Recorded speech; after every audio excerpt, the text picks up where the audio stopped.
क्या आप अपने बच्चे को काबिल बना रहे हैं या किसी बड़े बिजनेस का कच्चा माल? क्या आपने कभी सोचा है कि आपके बच्चे की स्कूल की फीस उसकी शिक्षा के लिए जा रही है या किसी के बैंक बैलेंस को भरने के लिए? आज खोलेंगे शिक्षा के उन ठेकेदारों की पोल जिन्होंने आपके सपनों को किश्तों में नीलाम कर दिया। नमस्कार, मैं हूं संधीर शर्मा।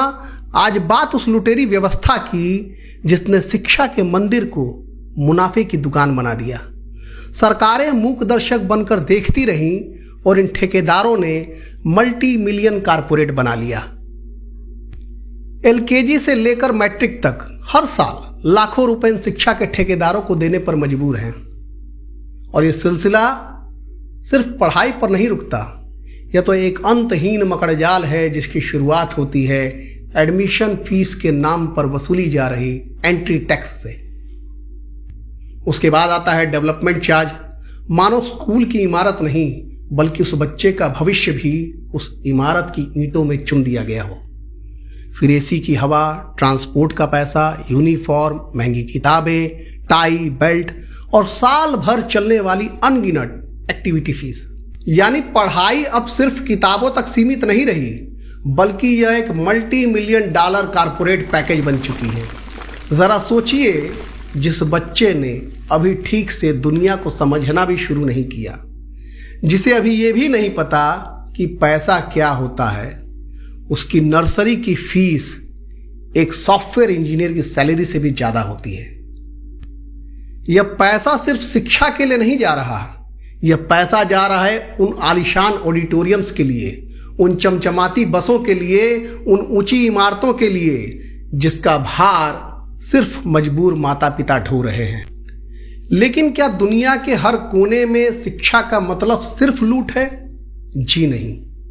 आज जहां भारत का मिडिल क्लास परिवार अपने बच्चे के एडमिशन के लिए बैंकों से कर्जे ले रहा है, वहीं दुनिया के कई ऐसे देश हैं जिन्होंने शिक्षा को व्यापार नहीं बल्कि अपनी सबसे बड़ी जिम्मेदारी माना है। Germany, Norway, Finland, Brazil, France, Sweden और डेनमार्क जैसे कई देशों में शिक्षा को सरकार अपनी पहली प्राथमिकता मानती है। इन देशों में किसी को भी शिक्षा को मुनाफे का जरिया बनाने की अनुमति नहीं है। अब सवाल यह उठता है कि जो देश हमसे छोटे हैं या जिनकी अर्थव्यवस्था हमसे अलग है, अगर वो अपने बच्चों को मुफ्त और बेहतरीन शिक्षा दे सकते हैं तो भारत में शिक्षा को लग्जरी क्यों बना दिया गया है? कहने को तो उत्तर प्रदेश की जनता ने देश में सबसे ज्यादा प्रधानमंत्री दिए हैं और आज भी मोदी जी बनारस से जीतकर केंद्र की सत्ता में बैठे हैं। लेकिन ऐसा क्या है कि यूपी में या फिर देश में शिक्षा व्यवस्था का हाल बदहाल है? आइए जानते हैं भारत देश के सबसे बड़े राज्य उत्तर प्रदेश की शिक्षा व्यवस्था का हाल। दरअसल 11 फरवरी को उत्तर प्रदेश सरकार ने अपना सालाना बजट पेश किया जिसमें शिक्षा का बजट 1.8 लाख करोड़ रुपया रखा गया। 1.8 लाख करोड़ सुनने में बहुत बड़ा है, लेकिन क्या आप जानते हैं कि इसमें से 75 से 80% शिक्षकों और स्टाफ की सैलरी में चला जाता है। आम बच्चों के हिस्से में शिक्षा के नाम पर अनुमानित 30,000 करोड़ रुपए ही बचता है। नेशनल फैमिली हेल्थ सर्वे के अनुसार उत्तर प्रदेश में औसतन 0 से 25 वर्ष तक के युवाओं की संख्या लगभग 12 से 13 करोड़ है। यानी यूपी में हर दूसरा व्यक्ति युवा है। अब यही बचे हुए 30,000 करोड़ को करीब इन 13 करोड़ युवाओं में बांटा जाए तो हर युवा के हिस्से में 2300 रुपए सालाना आएंगे। जी हाँ, 2300 रुपए, यानी महीने के करीब 190 रुपए और एक दिन के महज 6 रुपए।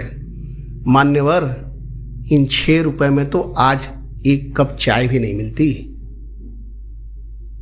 जितना कि एक युवा के लिए शिक्षा का बजट होता है। अब जरा दूसरी तरफ देखिए, आज प्राइवेट स्कूल एक बच्चे से साल का तकरीबन 50,000 से 1 लाख और कई ब्रांडेड शोरूम में तो 2-2 लाख रुपए से ज्यादा भी वसूला जाता है। मसलन हर महीने 5,000 से लेकर 16,000 रुपए तक और हर दिन के हिसाब से 150 से 500 रुपए तक वसूला जाता है। अब खुद सोचिए, एक तरफ सरकार का खर्च महज 6 रुपए रोज के, वहीं दूसरी तरफ शिक्षा के बाजार में रोज 150 से 500 रुपए वसूले जाते हैं। क्या इतने अंतर में कोई युवा आगे बढ़ सकता है? जी नहीं। और ये आंकड़े ही हमारी शिक्षा व्यवस्था का कड़वा सच है। बड़ा सवाल यही है कि बजट तो बड़ा है, लेकिन समस्या उससे भी बड़ी है। यही वजह है कि सरकारी स्कूल दम तोड़ रहे हैं और शिक्षा के ठेकेदारों की चांदी हो रही है। जब सरकार एक नागरिक पर चाय की एक चुस्की से भी कम खर्च करेगी तो जाहिर है कि प्राइवेट स्कूल आपसे लाखों वसूलेंगे ही। जब सरकार बजट पेश करती है तो आंकड़े बड़े बड़े दिखाए जाते हैं, लेकिन कड़वा सच यह है कि उस बजट का 70 से 80% हिस्सा सिर्फ सैलरी और पेंशन देने में ही निकल जाता है। अब आप कहेंगे कि क्या शिक्षकों को सैलरी नहीं मिलनी चाहिए? बिल्कुल मिलनी चाहिए, लेकिन सवाल यह है कि क्या वो पैसा आम आदमी के काम आ रहा है, या फिर हर साल इसी तरह आपके और हमारे टैक्स के पैसों को व्यवस्था के गड्ढे में डाला जा रहा है। यहां दोष उन शिक्षकों का नहीं है जो पढ़ाना चाहते हैं, दोष है उस सड़ी गली शिक्षा व्यवस्था का जिसने स्कूल को सिर्फ हाजिरी लगाने का अड्डा बना दिया। कि चित्रकूट के जिलाधिकारी ने अपने बच्चे का एडमिशन आंगनबाड़ी केंद्र में करवाया है। आप भी तो कर सकते हैं। जहां आप पढ़ा रहे हैं अपने बच्चे को वहीं लेके जाइए। जब बच्चा आपका वहां पढ़ेगा और एक स्वस्थ प्रतिस्पर्धा आगे बढ़ेगी। हमें बेसिक शिक्षा परिषद के विद्यालयों को जब सरकार संसाधन उपलब्ध करवा रही है, उसको भी हमें इस अनुरूप बनाना है कि वह भी किसी कॉन्वेंट और किसी पब्लिक स्कूल के साथ ही केंद्रीय विद्यालय। यूपी सीएम योगी आदित्यनाथ ने जो कहा उसमें दम है कि सरकारी शिक्षकों को अपने बच्चों को सरकारी स्कूल में दाखिला कराना चाहिए। लेकिन सिर्फ सरकारी शिक्षक ही क्यों, बल्कि हर सरकारी कर्मचारी और हर वो व्यक्ति जो सरकार से वेतन का लाभ लेता हो, चाहे वो नेता ही क्यों ना हो। जैसे और भी कई देशों में होता है, वैसे ये कदम समाज में एक मिसाल बन सकती है, लेकिन यह सिर्फ फिल्मों और नाटकों में संभव है, असल जिंदगी में नहीं। बहरहाल हम फिर उसी मुद्दे पर आते हैं। सबसे गंभीर सवाल, क्या पूरे देश में सिर्फ लूट का ही बोलबाला है? जी नहीं। भारत में कुछ ऐसे राज्य हैं जिन्होंने यह साबित किया है कि अगर सरकार की नीयत साफ हो और सरकारी तंत्र सही हो तो शिक्षा को व्यापार बनने से रोका जा सकता है। कुछ ऐसी ही मिसालें हैं जो शिक्षा के ठेकेदारों के मुंह पर जोरदार तमाचा है। भारत में ऐसी धारणा रही है कि सरकारी स्कूल यानी खराब बुनियादी ढांचा, लेकिन पिछले कुछ वर्षों में कई राज्यों ने इस धारणा को काफी हद तक बदल दिया है। शिक्षा मंत्रालय और नीति आयोग की रिपोर्ट के अनुसार ऐसे कई राज्य हैं जहां सरकारी शिक्षा की गुणवत्ता निजी स्कूलों को कड़ी टक्कर दे रही है या उनसे बेहतर प्रदर्शन कर रही है। दिल्ली, पंजाब, मिजोरम, हिमाचल प्रदेश, तमिलनाडु जैसे राज्यों ने यह साबित किया है कि नीयत अगर साफ हो तो कुछ भी असंभव नहीं है।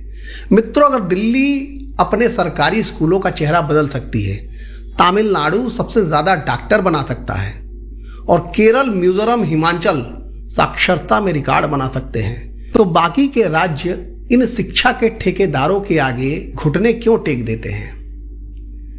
क्या वाकई हमारे पास संसाधनों की कमी है, या फिर जानबूझकर सरकारी तंत्र इतना कमजोर और जर्जर रखा गया है ताकि शिक्षा की ये दुकानें आलीशान तरीके से फलती फूलती रहें? आज ये सवाल आपको खुद से भी पूछना होगा और अपने उन प्रतिनिधियों से भी जिन्हें आप चुनकर सदन में भेजते हैं। सोचिए, जब जीवन रक्षक दवाओं के दाम तय हो सकते हैं, जब पेट्रोल डीजल की कीमतों पर सरकार का नियंत्रण हो सकता है, फिर बच्चों की पढ़ाई पर प्राइस कंट्रोल क्यों नहीं? आखिर क्यों फीस कैंपिंग जैसे कानून कागजों में तो शेर की तरह दहाड़ते हैं, लेकिन हकीकत की जमीन पर भीगी बिल्ली बन जाते हैं? क्या शिक्षा के इन शोरूम्स का राजनीतिक रसूख इतना बड़ा है कि सरकारें इनके आगे बेबस और लाचार नजर आती हैं? क्या ये सिर्फ स्कूल है या चंदे और रसूख के वो अड्डे जिनसे व्यवस्था की साठगांठ है? आज इस मंच से मैं व्यवस्था के सामने कुछ कड़वे सवाल छोड़कर जा रहा हूं। क्या इस देश में प्रतिभा की कीमत अब सिर्फ पिता की जेब तय करेगी? क्या बैंक बैलेंस कम होने पर बच्चे की काबिलियत दम तोड़ देगी? ये आलीशान इमारतें शिक्षा के केंद्र हैं या फिर 5 स्टार रिजॉर्ट जहां पढ़ाई से ज्यादा दिखावे की फीस वसूली जाती है? फीस कैंपिंग का कानून प्रभावी रूप से क्यों नहीं लागू हो पाता है? आखिर कौन है जो इन शिक्षा के ठेकेदारों को ढाल बनकर बचा रहा है? और सबसे बड़ा सवाल, क्या हम वाकई एक शिक्षित भारत बना रहे हैं या हम सिर्फ समाज को 2 हिस्सों में बांट रहे हैं? एक वो जो शिक्षा खरीद सकते हैं, दूसरे वो जो सिर्फ इस शिक्षा के लिए तरस सकते हैं। अंतिम में एक बात जरूर पूछना चाहूंगा, क्या आप लुट चुके हैं या फिर लुटने की तैयारी में हैं? चुप मत बैठिए, नीचे कमेंट बॉक्स में अपनी बात रखिए, अपने अनुभव साझा करिए। अगर संभव हो तो स्कूल का नाम और ली जा रही अतिरिक्त फीस का विवरण बिना अपनी पहचान उजागर किए हमारे साथ साझा करें।